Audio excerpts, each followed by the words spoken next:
The Pandavas won the Mahabharata war, but victory required the near-total extinction of their own bloodline. In the final moments of the conflict, a vengeful Ashwatthama unleashed the Brahmastra, a weapon of total cosmic destruction. He launched the strike specifically at the womb of Princess Uttara, targeting the last unborn heir of the Kuru dynasty for assassination. This act systematically reduced a global power to a single vulnerable point, threatening to end the lineage in silence. When the child was finally delivered, he was stillborn. To the witnesses in the room, the dynasty had officially ended. Lord Krishna intervened, entering the child's body and channeling divine energy to restart his heart. They named him Parikshit, the tested one, because his survival was secured through a trial by fire before he had even taken a breath. This miracle set a strange precedent for the boy. He was a ruler whose life was entirely composed of borrowed time. When the Pandavas eventually retired to the Himalayas, they left a young Parikshit alone to govern the throne of Hastinapur. He was the solitary future of a shattered world, standing as the only link to a history that had been largely wiped off the map. Parikshit established a reign defined by the strict enforcement of Dharma, rebuilding the kingdom's social and moral infrastructure from the ground up.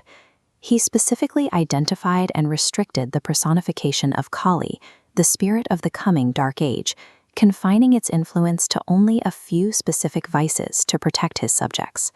Through this vigilance, the boy born among ashes became the primary stabilizing force for a civilization emerging from total war. This stability broke during a routine hunting trip.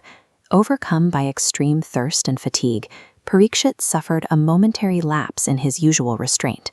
He encountered a sage in deep meditation. When the sage failed to respond to his requests for water, Parikshit draped a dead snake over the man's shoulders. The sage's son viewed this as a calculated insult to his father's asceticism. He pronounced an inescapable curse.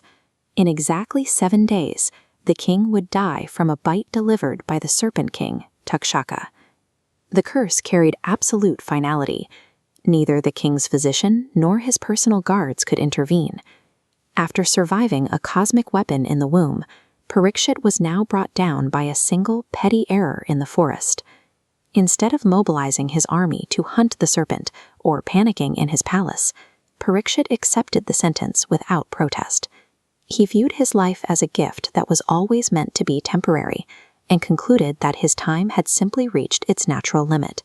He abdicated his throne, walked to the banks of the Ganges, and sat down to await the end of his 7th day.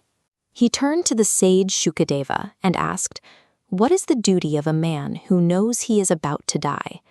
The response was a 7-day continuous discourse on the nature of devotion and the divine, known today as the Srimad Bhagavad Gita. This conversation drew crowds of seekers and scholars from across the land, all coming to hear the king's final inquiry. The 7-day deadline transformed a personal tragedy into the specific conditions needed to document this spiritual framework for future generations.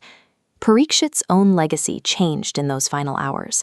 He shifted from a survivor of war to a student of mortality, the sole survivor of the Mahabharata, ultimately teaching the world to face the end with dignity. Subscribe for more explorations of the epics.